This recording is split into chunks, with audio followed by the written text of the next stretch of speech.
Monsieur le maire, bienvenue dans C'est-à-dire. Les locataires de Gennevilliers Habitat se sont rassemblés le 26 janvier dernier pour évoquer des dysfonctionnements.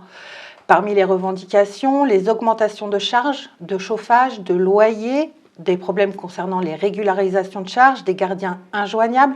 Alors c'est pourtant le bailleur historique de la ville. Que se passe-t-il au sein de Gennevilliers Habitat ? C'est toujours le bailleur dans lequel la ville est majoritaire. Ceci dit, vous auriez mieux fait d'interroger la direction de Gennevilliers Habitat sur des questions qui les concernent, mais je peux répondre quand même. Merci, parce que les Gennevillois se posent beaucoup de questions. Quand les Gennevillois manifestent, ça m'intéresse et je me renseigne. D'une part, je voudrais dire que quand les Gennevillois ne sont pas contents et qu'ils manifestent, c'est bien qu'ils le fassent. Je trouve qu'on devrait avoir beaucoup plus d'amicales locataires dans tous les bâtiments de Gennevilliers Habitat. C'est une garantie de mieux se défendre, et y compris quand c'est nous qui gérons, c'est toujours bien mieux quand les gens font avancer leurs intérêts. Alors ensuite, il y a plusieurs revendications sur ce que j'ai pu comprendre sur les manifestants. En tout cas, il y a des questions de charges, des questions d'interrogation sur le niveau des charges et la façon dont on est reçu à Gennevilliers Habitat. Et la deuxième grande série de revendications, c'est sur le fait que la société Cogemust, qui fait les petits travaux dans les logements, n'assure pas toujours soit les rendez-vous, soit répare pas bien.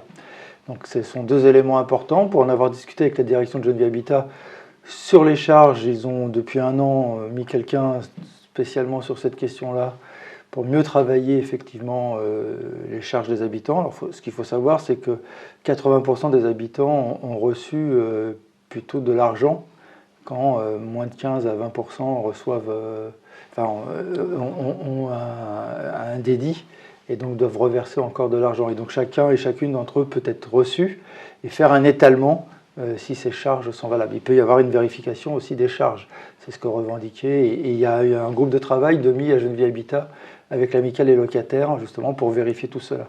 Donc si les habitants ont un souci, ils peuvent téléphoner à Gennevilliers Habitat pour se renseigner. Se déplacer, prendre rendez-vous, y compris maintenant, ils ont mis un système de prise d'accueil sans rendez-vous, c'est-à-dire qu'on peut prendre un rendez-vous sur place. On n'est pas forcément reçu tout de suite, mais en tout cas, on a un rendez-vous sur place si on n'arrive pas à l'avoir par téléphone. Et le deuxième sur Cogemust, c'est tout un débat c'est même pas un débat, il y a des rencontres faites avec le prestataire pour qu'il améliore son service. Alors, que ça ne marche pas bien la première année, c'était à peu près attendu, puisqu'on est passé de 5 000 à 35 000 interventions. Donc il a fallu s'adapter. Maintenant, ça fait 2 ans ou 3 ans que ça fonctionne. Donc il faut qu'ils s'adaptent. Je sais qu'il devait y avoir un marché, ils ne l'ont pas obtenu là, parce que Gennevilliers Habitat lui a dit qu'ils n'étaient pas très contents de la prestation et qu'il fallait vraiment qu'il s'améliore si vous voulez continuer de travailler avec nous. Alors la principale revendication aussi réside sur l'injoignabilité des gardiens.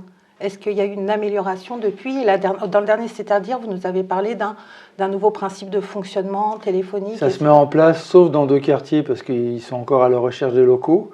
Mais dans tous les autres quartiers, il y a un accueil de proximité, c'est-à-dire que le responsable des gardiens et les gardiens seront dans un lieu avec une permanence en permanence qui permettra aux habitants de passer, et en même temps une meilleure organisation du travail avec les gardiens puisque leur responsable sera présent. Donc normalement ça devrait porter ses fruits, c'est déjà mis en place là, sauf dans 2 quartiers. Donc là, ça va s'améliorer grandement alors ? A priori, oui, on vérifiera à l'usage. Alors, il y a quelques mois, un logement témoin pour les personnes atteintes d'Alzheimer a été présenté par Gennevilliers Habitat. Où est-ce qu'en est le projet ? Le projet avance. Je crois qu'il y a 16 personnes qui se sont déclarées intéressées par le projet. Donc, ils sont reçus en ce moment et un regard qui est fait. Soit on peut adapter leur logement, soit pour regarder, ça sera certainement plus long s'il faut un autre logement, parce qu'en ce moment le système est bloqué. Mais sur l'adaptation des logements, c'est à l'étude dans Gennevilliers Habitat. Ils pourront y prendre leur logement quand à peu près ? Ça dépend, c'est au cas par cas que ça dépend du nombre de travaux qu'il faut faire. Au mois d'octobre, vous avez consulté les habitants à propos de la réalisation d'une charte qualité habitat durable. Où est-ce qu'on en est ? Alors là, on va passer dans la phase d'exécution. Là, on a beaucoup concerté.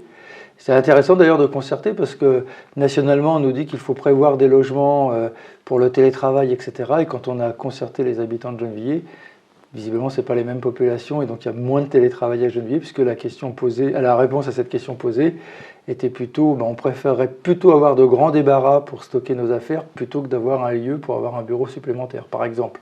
Donc ça, c'est intéressant, c'est quelque chose qui nous permettra ensuite, à partir de maintenant d'ailleurs, de rentrer en discussion avec celles et ceux qui vont construire des logements pour leur dire voilà la charte et signer cette charte avec nous si vous voulez construire. Elle est quasiment finalisée alors. Elle est quasiment finalisée.